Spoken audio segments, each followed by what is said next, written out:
નમસ્કાર વિદ્યાર્થી મિત્રો, કેમ છો બધા? મજામાં? હું આપની સાથે ઝરમરિયા દર્શન મારી યુટ્યુબ ચેનલ સાયકોલોજી ઇન એજ્યુકેશનમાં આપ સૌનું હાર્દિક સ્વાગત કરું છું. તો મિત્રો, આપણે અગાઉના જે લેક્ચર છે એ લેક્ચરમાં એક વિડીયો એવો બનાવેલો હતો બ્લુ પ્રિન્ટ અંગેનો. તો આજે પણ તમે જોઈ રહ્યા છો કે ત્યાંથી જ આપણે આગળ વધીશું.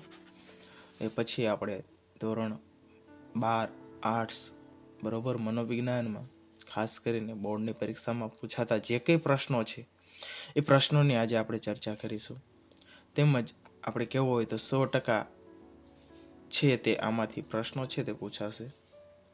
બરોબર. આ સિવાય પણ આપણે કહેવું હોય તો કહી શકાય કે આ જે પ્રશ્નો છે એ છેલ્લા 5 વર્ષના સમયગાળામાં વારંવાર પૂછાયેલા પ્રશ્નો પણ આમાં સમાહિત કરવામાં આવેલા છે. તો ચાલો મિત્રો, આ છે બ્લુ પ્રિન્ટ.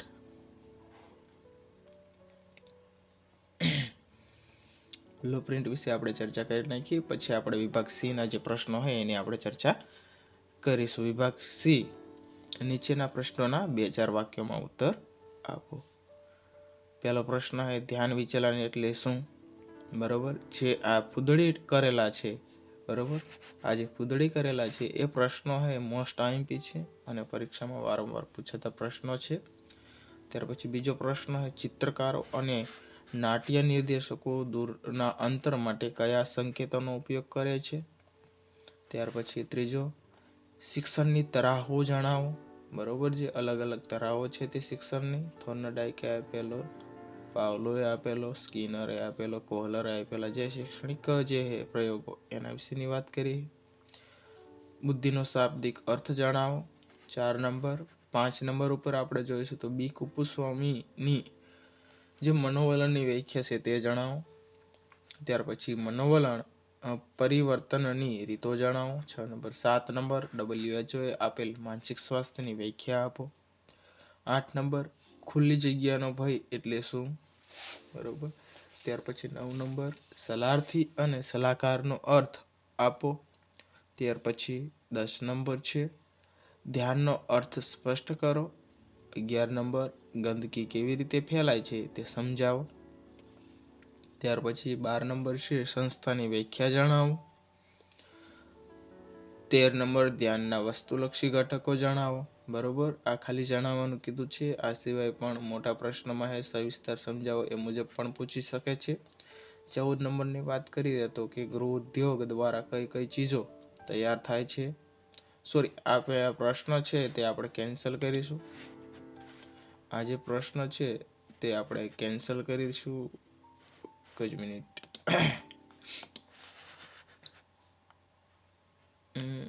14મો પ્રશ્ન છે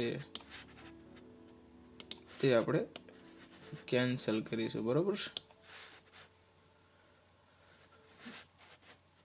આગળ વાત કરીએ તો કે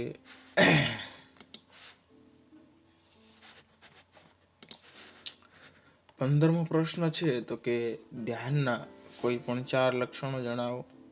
16મો પ્રશ્ન આંતરસૂચના પ્રયોગો કોની ઉપર કરેલા છે? વર્તિમર કોલર કોફકામાં નામ આવશે આમાં. ચિમ્પાન્જી ઉપર. માનસિક વયની જે કઈ વ્યાખ્યા છે તે આપો. બરોબર. ત્યાર પછી મનોવલણ ઘડતરને અસર કરતા ઘટકો જણાવો. બરોબર. ત્યાર પછી આપણે વાત કરીએ તો કે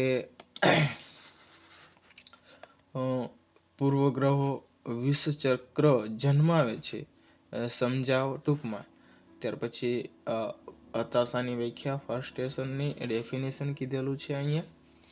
21 નંબર, ભયને સમજાવી તેના પ્રકારો જણાવો. બરોબર. વિકૃત ભય ફોબિયા અને ફિયર વચ્ચેનો તફાવત ખ્યાલ હોવો જોઈએ. 22 નંબર જોઈએ તો કે ભૌતિક પર્યાવરણમાં કઈ કઈ બાબતોનો સમાવેશ થાય છે? બરોબર. આ પ્રશ્ન આઈ થિંક ઓકે ચાલશે. ત્યાર પછી છે 23 નંબર, વિધાયક મનોવિજ્ઞાનના ધ્યેયો જણાવો. 24 નંબર છે ધ્યાનના વ્યક્તિલક્ષી ઘટકો જણાવો. બરોબર, એટલે વસ્તુલક્ષી ઘટકોનો પણ પ્રશ્ન હતો.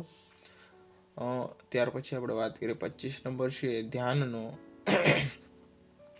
સીમા પ્રદેશ અને કેન્દ્ર પ્રદેશ એટલે શું?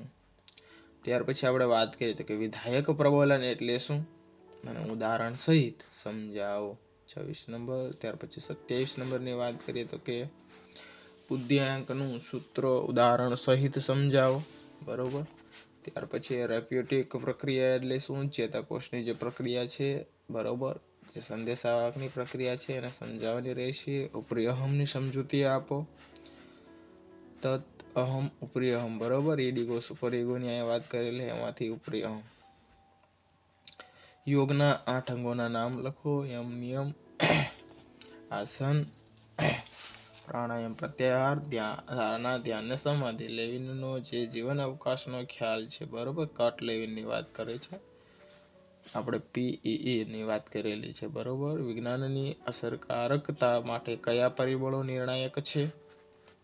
ત્યાર પછી 33 નંબરનો પ્રશ્ન સુખ અને સુખાકારી છે એના વચ્ચેનો જે તફાવત છે સમજાવવાનો છે. દબાણ એટલે શું?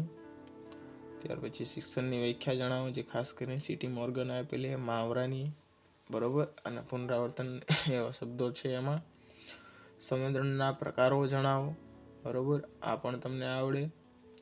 ત્યાર પછી સમૂહ માધ્યમોના નામ જણાવો. બહુ સરળ પ્રશ્ન છે, IMP પ્રશ્ન છે. સલાહ એટલે શું? બરોબર. અને 39મો પ્રશ્ન છે મનોભારના ઉદ્ગમ સ્થાનો છે તે જણાવો. અહીંયા વાત કરીએ છીએ આપણે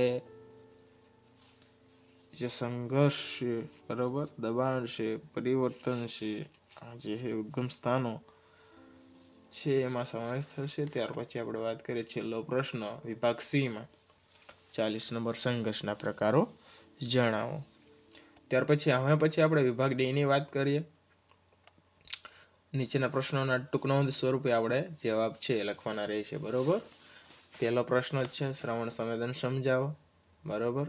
ઊંડાઈના 1 ની 3 સંકેતો જણાવી કોઈ પણ 2 વિશે સમજાવવાનું છે. 3 નંબર છે ધ્યાનની વિશેષતાઓ જણાવી કોઈ પણ 2 ની સમજૂતી આપો. 4 નંબર છે અનુકરણાત્મક શિક્ષણ સમજાવો, મોસ્ટ IMP. 5 નંબર શાસ્ત્રીય અભિસંધાન શિક્ષણ સમજાવો. 6 નંબર બુદ્ધિનો સામાન્ય સંભવિતતા આલેખ સમજાવો. ત્યાર પછી 7 નંબર છે સ્પીયરમેનના દ્વિઘટક સિદ્ધાંતમાં G અને S ઘટકની લાક્ષણિકતાઓ જણાવો. ત્યાર પછી વાત કરીએ તો કે મનોવલણનું સ્વરૂપ ટૂંકમાં સમજાવો. 9 નંબર છે પૂર્વગ્રહ ઘટાડવાની રીતો જણાય, બરોબર, કોઈ એક સમજાવો. ત્યાર પછી 10 નંબર છે લેઝરસે આપેલા મૂલ્યાંકનના તબક્કાઓ જે કે સમજાવો. ત્યાર પછી 11 નંબર છે મનોશારીરિક રોગ તરીકે ડાયાબિટીસ અને હૃદય રોગ. આ પણ એક મહત્વનો જે પ્રશ્ન છે આપણે કહેવું હોય તો કહી શકાય. 12 નંબરની વાત કરીએ તો કે માનસિક સ્વાસ્થ્ય સુધારણાના ઉપાયો જણાવો. ત્યાર પછી મનોપચાર અને સલાહ વચ્ચે 3 તફાવત જણાવો. 14 નંબર ચેતન અને અચેતન મનની જે કે સમજૂતી આપો. પુનઃ ઉપયોગ અને ઉર્જા સંરક્ષણની સમજૂતી આપો. મોસ્ટ IMP જે આ બધા પ્રશ્નો છે. માનવ વર્તનની પર્યાવરણ પર થતી અસરો વર્ણવો, બરોબર. લેખિત કસોટીઓની સમજૂતી આપો. 18 નંબર વ્યવસ્થાપન ભૂમિકાઓની જે સમજૂતી આપો. તેમજ છેલ્લે છે 19મો પ્રશ્ન લગ્નના ફાયદાઓ વર્ણવો. હવે પછી આપણે વાત કરીએ વિભાગ A ની. વિભાગ E માં નીચેના પ્રશ્નોના જે જવાબ છે સવિસ્તાર સ્વરૂપે આપવાનો હોય છે. એમાં પહેલો પ્રશ્ન ધ્યાનના વસ્તુલક્ષી અથવા તો વ્યક્તિલક્ષી નિર્ધારકો ઉદાહરણ સહિત સમજાવો.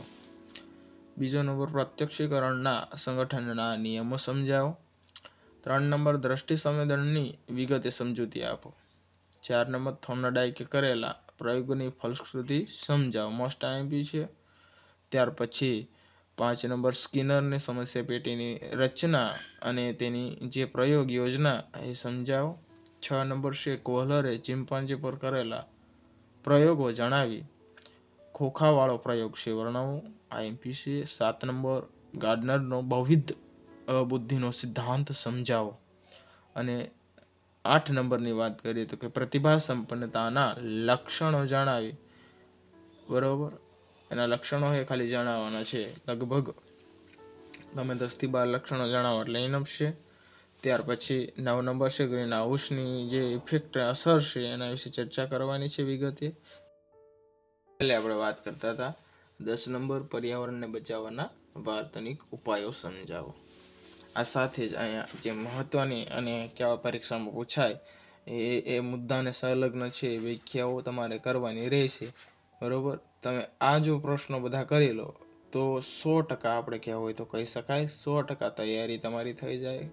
99.99 તમને માર્ક છે મળવાની શક્યતાઓ વધી જતી હોય છે.